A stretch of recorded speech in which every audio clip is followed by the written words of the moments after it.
They fought for fame, for freedom, for life, and Rome came to watch. Welcome back to our channel, where today we journeying into the heart of the Roman Empire to uncover one of its most defining and brutal institutions, the Gladiator Games. How did this bloody combat, born from ancient funeral rites, transform into Rome's greatest spectacle, a form of entertainment that captivated an entire civilization? Join us as we step into the arena and explore the world of the gladiators. Our story begins not in a grand Colosseum, but at the graveside. The earliest gladiatorial contests, known as *munera*, were part of funeral ceremonies for wealthy aristocrats. These were originally ritual offerings, a blood sacrifice to honor the spirits of the dead. It was believed that the life force of the fallen warriors would accompany the deceased into the afterlife. But as Rome grew from a modest republic into a sprawling empire, so did its ambitions and its appetites. What started as a private, solemn ritual began to morph into something else entirely. Ambitious politicians saw an opportunity. By staging these combats publicly, they could demonstrate their wealth, piety, and generosity, currying favor with the masses. The more spectacular the fight, the more popular the sponsor. Soon, the religious significance began to fade, overshadowed by the sheer thrill of the spectacle. The *munera* had shed their funerary origins and were rapidly becoming a form of mass entertainment, a cornerstone of Roman public life. The people demanded more, and the powerful were all too happy to provide it. As the demand for gladiators exploded, a whole industry rose to meet it. This is where the *, the infamous gladiator schools, enter the picture. These were not just training grounds. They were prisons, businesses, and brutal academies of death all rolled into one. The men who filled their ranks came from all walks of life.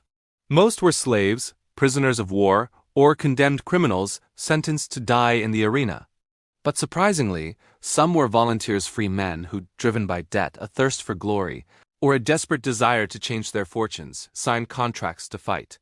Life in the Ludus * was a grueling existence. Days were filled with relentless training under the watchful eye of the *lanista*, the school's owner and trainer. They learned to master specific weapons and fighting styles, their bodies honed into lethal instruments. Discipline was iron-fisted. Disobedience was met with harsh punishment. Yet within these grim walls, a strange sense of community could form. They were a brotherhood of the condemned, sharing a common fate. For a select few, the *ludus * was also a path to something unimaginable: fame. A skilled gladiator could become a superstar, adored by the crowds, and even desired by wealthy patrons. To house these growing spectacles, Rome needed a stage worthy of its ambition. Enter the amphitheater. While early fights took place in temporary wooden structures in the Forum, the empire began constructing monumental stone arenas across its territories. The most iconic of all, of course, is the Flavian Amphitheater, better known to us as the Colosseum. Inaugurated in 80 AD, this architectural marvel could hold over 50,000 spectators. It was a masterpiece of engineering. With an intricate system of underground tunnels and elevators, the *hypogeum*, that allowed for dramatic entrances of fighters and wild animals. The Colosseum turned combat into state-sponsored theater on an epic scale. The games themselves were a highly produced affair. They weren't just chaotic brawls. They were carefully choreographed theatrical matchups designed for maximum entertainment. Each gladiator type was a distinct character with unique armor and weaponry, creating compelling and visually dynamic contests. You had the *Riciarius*, lightly armored, wielding a trident and a net, relying on speed and cunning. He was often pitted against the heavily armed *Secutor*, or the *Murmillo*, with his large shield and short sword, representing the brute force of the legionary. Then there was the *Threx*, or Thracian, with his distinctive curved blade and small shield, a nimble and aggressive fighter. These pairings were not random. They were deliberately staged to create a clash of styles, a dramatic narrative of predator and prey, agility versus power. A day at the games was an all-day event. The morning might feature exotic animal hunts, or *Venations*, where beasts from the farthest corners of the empire were pitted against each other or against armed hunters. Midday was reserved for the grim spectacle of public executions, a stark reminder of Roman justice. But the main event, the highlight that everyone was waiting for, was the afternoon's gladiatorial combats. The fighters would parade into the arena in a grand procession, the Pampa before saluting the emperor or the presiding magistrate with the legendary, though perhaps not always used, phrase, "We who are about to die salute you." Once the fighting began, the arena was a whirlwind of controlled chaos. Referees enforced the rules of engagement, ensuring the fight adhered to its choreographed structure while still allowing for genuine, life-threatening combat. The crowd was not a passive observer. They were an active participant. Their roars of approval or disapproval could influence the flow of the fight.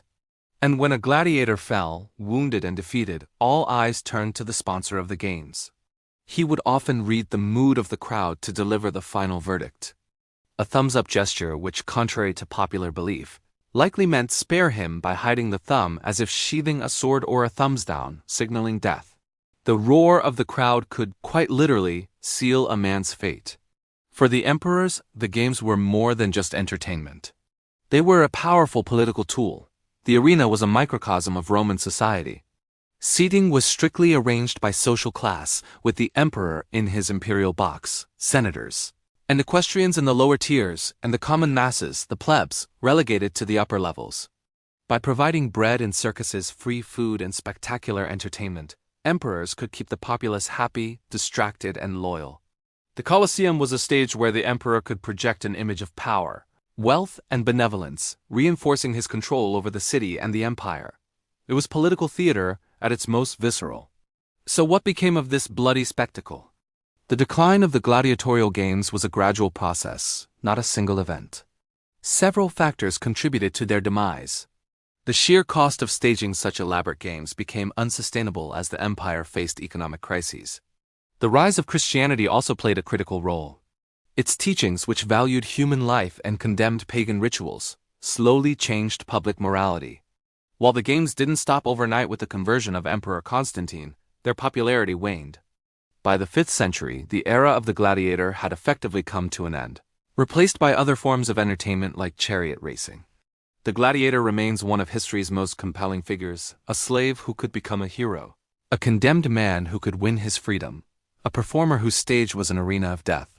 They were symbols of Roman martial virtue, but also pawns in a brutal system of entertainment and political control.